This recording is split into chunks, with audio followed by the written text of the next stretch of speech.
અલગ અલગ વેશભૂષા કરીને અત્યારે ધારી શહેરમાં આવેલા છે એક બહુરૂપી. આપણે એમની સાથે વાતચીત કરીએ. ભાઈ, તમારું નામ શું? મારું નામ નરેશભાઈ બહુરૂપી, જુનાગઢ વાળા, ને સકરબાગ પાસે રહું છું. ને અલગ અલગ રૂપ બતાવીએ લોકોને. બરોબર. ક્યાં ક્યાં રૂપ બતાવો? શંકર ભગવાન બનવું, નારાજજી બનવું, અરબી બનવું, પઠાણ બનવું, ડાકુ બનવું, સાંઈ બાબા બનવું, પછી ભરવાડ બનીએ, ગણેશ ભગવાન બનીએ. પણ આ જમાનાની અંદર હવે શું છે કે આ કલા બધી લુપ્ત થઈ ગઈ. હવે આ કલા છે, એક જાતની કલા છે. આ બહુરૂપી એટલે વેશભૂષા એક કલા કહેવાય અમારી.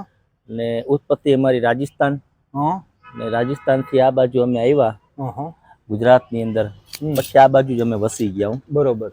અને હરેક ગામની અંદર અમે જાય, તળાજા, બોટાદ, પછી કોઈ આપણે કેશોદ ની અંદર છે, સોમનાથ પાટણ છે, સીમાસી છે, હરેક ગામની અંદર વેશભૂષા કરીએ ને અમારું પોતાનું ગુજરાન અમે ચલાવીએ છીએ. આમાં આમાં જમવું ચાલી જાય છે ગુજરાન. અત્યારે લોકો આપે કોઈ પ્રેમ ભાવથી આપે, કોક અપમાન કરે તો ઈ ઝેરનું ઘૂંટડું ઉતરી અપમાન થાય, ઝેરનું ઘૂંટડું ઉતરી એમ કહેતા હશે કે આવું શરીર છે તો કામ કરો, કામ કરો. ઘણા એમ કહે છે. આ તો એક કલા છે, કલા છે. પણ ઉજાગર કરવા માટે આ જમાનામાં જ્યારે મોબાઈલ નો યુગ છે, ટીવી છે, મોબાઈલ છે, પણ આ કલા જે છે એ આપણી જૂની પરંપરા છે. અને તમે કેટલી પેઢી દર પેઢી થી અમારા બાપ દાદા વખત થી બાપ દાદા. હવે તમે તમારા મેરેજ થઈ ગયા? મારા બે દીકરા છે, એક દીકરી. પછી તમે એને આ બહુરૂપી બનાવવા માંગો છો? એને નથી બનાવવા. એટલે આ કલા છે તમારાથી ને જે લુપ્ત થઈ જાય, અત્યારની જે પેઢી છે ત્યાંથી ને જ આ કલા લુપ્ત થઈ જાય. ખાસ કરીને લોકોને પણ આપણે આ વિડીયોના માધ્યમથી સંદેશ આપીએ છીએ કે જે આ એક કલા છે, આ કલાને આપણે જીવંત રાખવી. આપણે સૌરાષ્ટ્ર કાઠિયાવાડની ધરામાં જે સંત, આમ જોઈએ તો સંતોની ભૂમિ જેને કહી શકીએ, જેને દાતારની ભૂમિ કહી શકીએ, એવી ભૂમિ ઉપર આપણે છીએ. ત્યારે આવા કલાના કસબી હોય, જે બહુરૂપી હોય છે, એમને કંઈક ને કંઈક આપણે યોગદાન પણ આપવું જોઈએ, જેથી કરીને આજે તમારું નામ શું કીધું? નરેશભાઈ. નરેશભાઈ અત્યારે આપણની સાથે વાતચીત કરીને તો નરેશભાઈ એમ કહે છે કે એના વડવાઓ પણ આ પરંપરા અને બહુરૂપીમાં હતા. અને હા, નરેશભાઈ એમના સંતાનોને આ બહુરૂપી કલાની અંદર રાખવા નથી માંગતા, એટલે કે આ લુપ્ત થઈ જશે.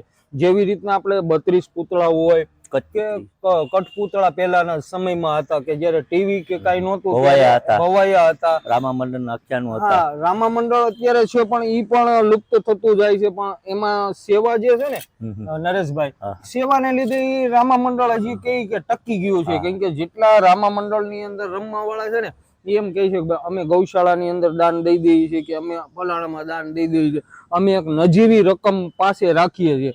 હવે નજીવી રકમ એટલે આજની મજૂરી, જે 300-400 રૂપિયા તમને મળવા જોઈએ રોજિંદા, એને આપણે મજૂરી કહીએ. અને આ એક કલા છે.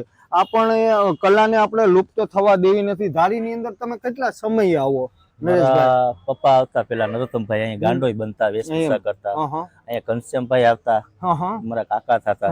પણ એ ઘનશ્યામભાઈ તો બહુ જાજા વર્ષ થઈ ગયા. તમે કેટલા સમય આવ્યા? હું અહીંયા 15-20 વર્ષથી આવું. અહીંયા દર વર્ષે એક ફેરવો આવવાનો? વર્ષે એક ફેરવો. અહીંયા કેટલો સમય રહેવાનું? અહીંયા અમે 8-10 દી રોકાણ. એટલે 8 અલગ અલગ વેશભૂષા કરવાની.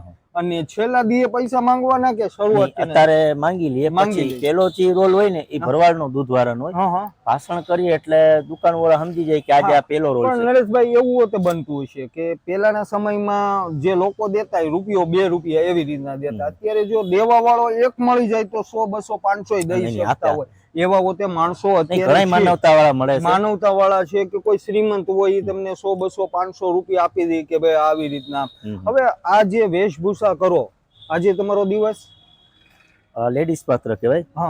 આજે પહેલો દિવસ સ્ટાર્ટિંગ જ કર્યું છે. હવે તમે દિન પ્રતિદિન દિવસો જતા જાય, અલગ અલગ વેશભૂષા ધારીની અંદર કરશો. અને ધારી કે ગામડાની અંદર હોતે જાવ? નહીં, આ બસ આ બાજુ આપણે મેન બજારમાં આખો દી ફરવાનું, આખો દી ફરાઈ જાય ને પછી વહી જવાનું. બસ એટલે પાછા તમે ક્યાં રિટર્ન જુનાગઢ વહી જાવ? રિટર્ન વહી જાય. પછી એવું થાય કે અહીંયા પ્રોગ્રામ કરીએ તો 5-6 દી સુધી પ્રોગ્રામ કરીએ. બાકી ઉનાળો તડકો છે એટલે થાકી જવાય. ભગવાનની માટે થાકી જવાય છે. શું છે કે હું હરેક ગામની અંદર પ્રોગ્રામ કરું છું. 4 મહિના શિયાળાના ને 1 મહિનો આપણે ચોમાહાનું. બાકીના અન્ય દિવસો બાકીના શું આમ કામ મારો કરો? લોકલ ધંધો છે. આમાં આયલા રાખ્યો, હા. રોજી રોટી મળી રોજી જાય, રોટી 200-500. બીજું કઈ કામકાજ કરો? બીજું કાંઈ નહીં, આ જ ખેતીવાડી ખાલી મારી. આજ તમારી ખેતીવાડી, આજ તમારી આજીવિકા, કલાની જે છે બહુરૂપી કલા. તમે ભાઈ આવું છે નરેશભાઈ, આપણા ધારીના મહેમાન જ્યારે બનેલા છે, અને નરેશભાઈને સૌ ધારીવાસીઓ સાથ અને સહકાર જરૂરથી આપજો. આપણે આ કલાને લુપ્ત થવા દેવી નથી. આ કલા હંમેશા રહે તેવા પ્રયત્નો કરીએ કે કાલ સવારે નરેશભાઈ એમ કહેવા જોઈએ કે ભાઈ મારે મારા સંતાનોને બહુરૂપી આની અંદર ઢાળવા છે. આ અમારી તમારી ખેતીવાડી છે, આની સિવાય તો બીજા કઈ બિઝનેસ છે નહીં. એટલે આપણે આને જીવંત રાખવા જોઈએ. અને ખાસ કરીને તમે પણ લોકોને સંદેશો આપો, અમારા ધારીના શહેરીજનોને. અમે ધારીવાસીને એટલું કહીએ કે અમારા પપ્પા નરસમભાઈ આવતા વેશભૂષા કરતા 8-10 દિવસ સુધી, અને અમે બધાને એટલી વિનંતી કરીએ છીએ કે તમે નો આપી શકો ને તો કાંઈ વાંધો નહીં, પણ પ્રેમ ભાવથી એમ કહ્યું ને કે માફ કરો, તો અમારા હૃદયને એમ થાય કે ના તો પાડી. જાકારો નો, જાકારો, અપમાન ન કરો, અપમાન ન કરો. એવું ખરેખર દુઃખ લાગતું પણ હશે તમને નરેશભાઈ, ઘણી જગ્યાએથી તમને જાકારો મળતો હોય છે, અને તમારી જે અંતરાત્મા છે બદુઆ પણ આપતી છે લોકોને કે ભાઈ અમે તમારા આંગણે આવ્યા ઊભા છીએ અને તમે અમને આવી રીતના અપમાન કરો છો. માન ન આપી શકો તો કાંઈ નહીં, પણ અપમાન નહીં કરતા. દરેક ધારી શહેર આમ જોઈએ ને તો દરેક દર્શક મિત્રો તમારા ગામની અંદર પણ નરેશભાઈ કદાચ આવે કોઈ પણ જગ્યાએ, તો નરેશભાઈને તમે સાથ અને સહકાર જરૂરથી આપજો.